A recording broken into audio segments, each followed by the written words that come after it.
welcome back again to my channel. This is your girl, Angelica.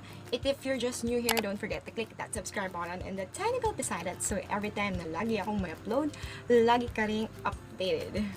Alright guys, so yeah, I'm back. And it's been a month nung huli ako nag-upload ng video talaga. Kasi yung last week na in-upload ko na vlog, that was actually a month ago. Nung May pa talaga yun. Medyo wala lang akong oras para makapag-edit and upload ng video dahil pasukan na nga. So, busy na naman ako sa school. Ano naman si teacher. Yan, medyo madami akong ginawa. Nag-prepare ako ng mga lessons ko, lesson plan, like that. And yan. So, na-miss ko na mag-video talaga ng ganito. Okay, so guys, siguro hindi nyo masyadong naiintindihan yung pinagsasabi ko. Kasi medyo may pagkangongo ako magsalita ngayon. Kasi sinisipon ako. Yan, sana umigi agad tong aking sipon nitong darating na weekend. Kasi alam ko naman medyo makakapagpahinga ako. At saka para hindi na maapektuhan yung pagtuturo ko sa mga estudyante ko. And also, sa inyo na nanonood ng video kong ito. And yeah, ang dami kong sat-sat, diba? For today's video, finally, as in, finally! Gusto ko sana iangat yung tone kasi hindi na kaya ng boses ko para may pagkapaus na din. Finally, meron na rin akong sariling vlogging camera. Oh God. I'm super duper happy kasi meron na akong sarili kong vlogging camera. And guys, disclaimer lang din kasi hindi po ito unboxing. Kasi syempre nung binili ko to, tinignan ko na syempre yung loob ng box nung nasa mismong tindahan pa lang. Kasi, I just want to make sure na lahat ay gumagana. Everything is okay. Di ba ganun naman talaga kapag bibili ka? So, yan, pinapaalala ko, hindi po ito unboxing video. Alright? To tell you honestly guys, sobrang saya ko talaga kasi nakabili na talaga ako ng camera. And, alam niyo yun, kasi gusto ko kapag nag-vlog ako, maganda yung quality ng video na may papakita ko sa inyo, lalo na kapag yung out of town talaga, yung mga vlog kong ganun. Kasi, pangarap ko rin talaga maging vlogger. Yan. Kasi gusto kong pumunta sa mga malayong lugar, yung mga hindi ko pa talaga napupuntahan. And, finally, meron na akong camera na maganda, na makakuha na ako ng magandang shots or videos. Kasi, right now, what I'm using is yung camera ng aking cellphone. Although, 24 megapixel naman yan, for me, hindi pa rin siya ganong kagandang quality. Kasi alam mo, sa cellphone lang kasi yan eh. Alam niyo yun kapag zoom mo yung picture mo, medyo, or zoom mo yung video, medyo pixelated, di ba? So kapag camera talaga mismo yung gamit mo, sobrang ganda talaga ng quality. Even isum mo pa yan, di ba? So, ayan, ang dami kong daldal. Yung nabili ko nga palang camera, ang tatak niya ay yung Fujifilm. And nabili ko po siya sa SM Marikina. And, yan. So, dito po siya nakalagay. Ayan. Para akong pumunta lang ng palengke, na grocery. Kasi nakalagay siya sa parang eco bag. So, ayan. Ang alam ko, yung pangalan ng store talaga is Fujifilm na store talaga. Pero ewan ko bakit click yung nakalagay. I don't know why. So, wait lang. Buksan natin. So, ito na po yung pinaka-box na camera nabili ko. And, ayan. So, ito po yung unit ng camera na nabili ko, yung Fujifilm X-A3. And, yung presyo talaga nito is 24,990.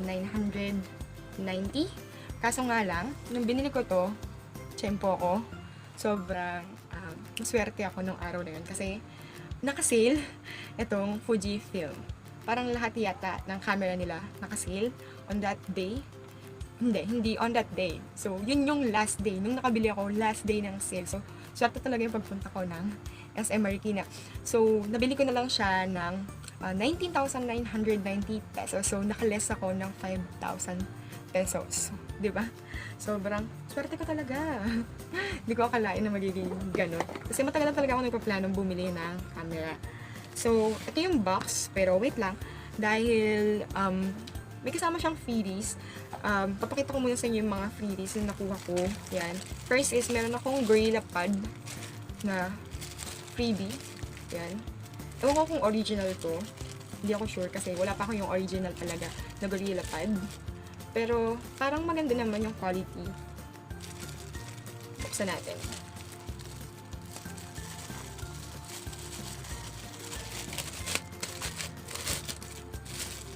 So, yan siya. Meron akong ganitong Gorilla Pad kasi nga lang medyo mas maliit. Ito, mas malaking version. Then, yan, meron siyang dito. Tornilyo ba yan? Yan. So, natitwist din siya.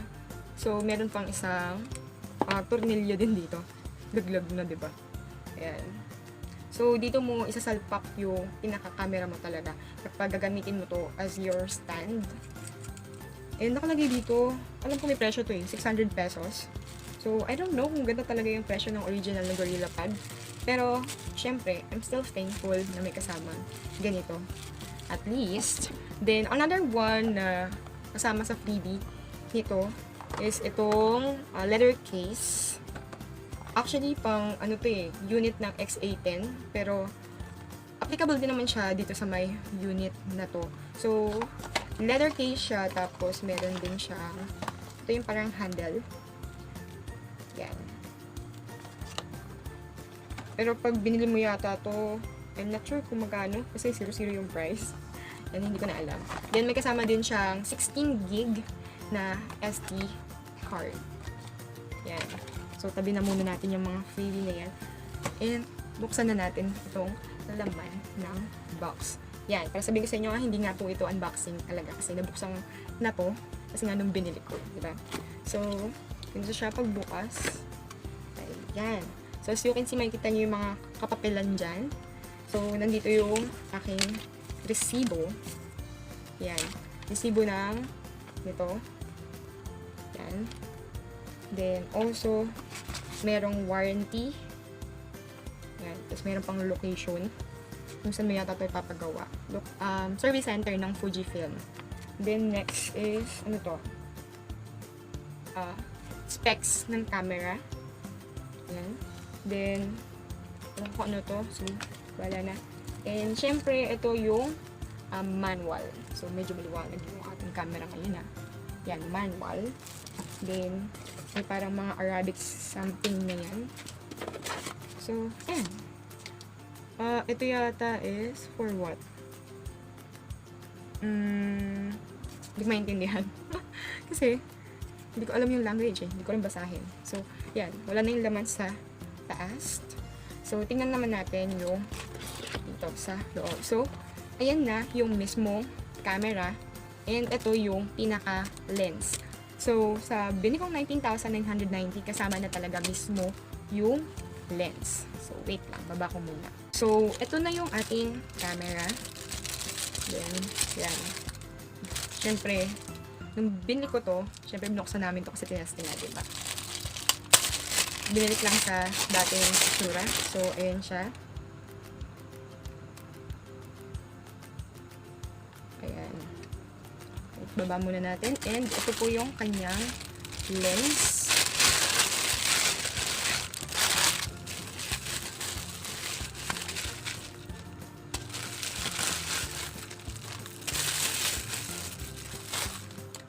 So, ito po yung kasama niyang lens. Ayan. Then, next is yung mga kasama talaga nito sa loob. Dapat, syempre, meron tayong charger. So, yung charger niya, ina-assemble siya. So, tatlo. Ito yung sumisaksakan, pero kailangan mo ng adapter. Tapos, ilalagay mo siya detail. Ayan. So, gagawin natin, slide lang. Ayan, ayan na siya. Then, syempre, huwag mo makakalimutan yung cord. So, ayan yung cord. Here. Pasok mo lang yan. Diyan. Ayan, adapter na lang yung kulang. So, meron naman akong adapter, kaya okay lang sa akin kahit walang adapter dito. Then, also, may kasama siyang, ang tawag dito, parang yung pang-handle. Yan. Ay, parang hindi to yata pang-handle. Yung sinasakbit siya dito sa leeg. Yan, kasi medyo mahaba eh. So, ayan. Siyempre, may tatak din ng Fujifilm. So, yan. Di ba, pag susutin mo yung camera mo, kapag lakad-lakad ka, ayaw mong bit-bitin gamit yung kamay mo, maksakbit na lang naman siya. Okay, so, actually, yung SD card at saka yung battery, nakalagay na talaga dito sa loob. Kasi, syempre, pinag-aralan namin kung paano na may lalagay. Tsaka tinuro ni Kuya dun sa may Fujifilm. So, ayan, nakasalpak na yung battery at saka yung SD card. Yung SD card, 3B, 16 gig. And isa lang yung kasamang battery niya dito. So, that's it. Yun lang yung laman ng box nito. Nabili kong camera. Wala siyang kasamang bag ng camera. Siguro kasi hindi naman siya yung ganong kamahal na camera. Pero, okay lang din naman. Bibili na lang ako siguro sa mga susunod kapag medyo may budget na ulit ako. And sa mga magtatanong kung ano po yung mga specs or yung specs ng nabili kong camera. So, yan, meron akong ganito. na nakuha ko din sa Fujifilm, syempre. So, nakalagay dito, 24 megapixel sensor for outstanding image quality, then touchscreen operation, then 180 degrees tilting LCD, then 3-level portrait enhancer mode, autofocus or auto macro function, focus up to 7 centimeters from the lens surface, wireless image transfer in camera control, super intelligent flash, di ba sobrang talino ng flash? Super intelligent daw kasi. And direct in-stock share printing, then USB charging compatible. So, I think ito yung mga colors na available. So, merong brown, black, and pink. Pero nung time na bibili ako, ang available na lang is black. Wala na yung pink, wala na rin yung brown. Actually, gusto ko talaga yung brown. Kasi nga lang, wala na eh. Wala tayong magagawa. Doon na lang tayo sa black. And i-set up ko lang muna yung camera. And I'll be back para papakita ko sa inyo kung ano yung itsura ng camera. Right, so I'm back at nakabit ko na rin finally yung lens. Ayan, di ba? Makita nyo, nandito yung on-off. Then, nandito kung automatic ba yun? Naman ko, basta yung mga modes nandyan. Then, nandito yung pang-adjust ng light. Then, ito yung screen niya, touch screen. And also, nag-avail na pala ako ng, tawag dito, tempered glass. Siyempre, ingat-ingatan natin to. Baka mabasag yung LCD. And, nandito na yung mga buttons niya. Alright, so wait. I-tilt ko lang muna itong screen. So, ayan. So, pag nag-video ko, ayan. Nakikita ko na, ayan. So, medyo nakikita nyo na yung, ng aking camera ng cellphone. Nakikita nyo ko. Ayun. Ayan. So, now, try ko munang gamitin ito. So, open ko lang muna siya. Okay. So, naka-on na siya. And, pipindutin ko lang tong red button para sa recording.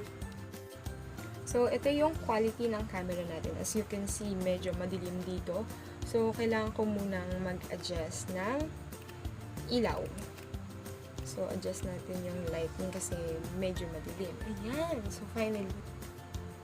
Ayan. So, as you can see, tada! Yan. Makikita nyo na yung aking pores. At pagpasensya nyo na kasi medyo hindi pa ako sanay tumingin dito sa lens ng camera. Tumitingin talaga ako dito sa may viewfinder. Ayan. Kita nyo na yung aking pores. Nakita nyo na talaga kung ano talaga yung skin ko. Medyo nakakahiya. Diba? So, kung pagkukumparahin nyo yung kulay ng video ko dito sa may vlogging camera at saka dun sa camera ng cellphone ko, syempre, mas maganda yung quality dito sa may vlogging camera na bago. Kasi syempre, medyo yung camera ng cellphone, ina-adjust lang yan. Alam nyo yun, hinahanap lang yung focus sa mukha ng, yun, sa naghahanap lang ng focus din, biglang pumuputi na lang, bigla. Unlike here, yan, nakafocus agad siya sa mukha ko. Ang ganda, I love it.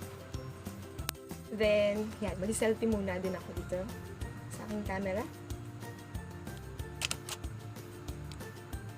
So, ayun. Wait lang, pakita ko sa inyo. Ayan. Ayan, medyo maliwanag lang. Kasi nga, sa camera ng ating cellphone, hindi pa masyadong maganda ang quality. Ayan. Hindi siya masyadong kita talaga. Huwag na natin pagpilitan. Insert ko na lang yung picture ko. Yan. So, bago ko makalimutan, baka may magtanong kung saan yung saksakan dito. So, andito po siya sa side na to. Open lang natin.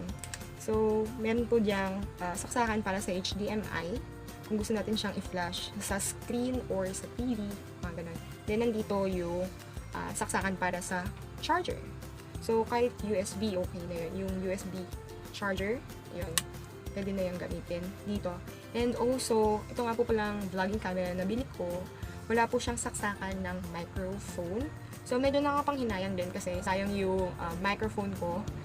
Actually, yung microphone kong yun, ginagamit ko yan dito sa may aking cellphone para medyo maging maganda naman yung quality ng sounds ko. Kaso nga lang, hindi ko siya magagamit dito kasi nga walang saksakan. So, yun lang naman yung tungkol dito sa video na ito. And also, disclaimer guys, ginawa ko po itong video na to hindi para mang-inggit ng ibang tao or ipagmayabang na meron na po akong vlogging camera. Ginawa ko po itong video na to talaga dahil meron akong purpose na baka gusto nyo din bumili ng vlogging camera. Yan, pwede nyo pong gawing reference. Itong binili ko din pong vlogging camera. So, alam nyo na yung mga prices kung saan ko nabili at saka yung mga specs. Diba? So, that's it. If you enjoy and like this video, don't forget to give it a big thumbs up. Comment down below kung ano yung mga gusto nyong gawin ko dito sa aking channel. Yan, bigyan nyo naman ako ng idea kung ano pa yung mga gusto nyong makita dito sa aking channel. At kung hindi ka pa nakakapag-subscribe dito sa aking channel, huwag mong kakalimutan na pindutin yung subscribe button. So, thank you for watching guys and see you again on my next video. Thank you for watching. Bye!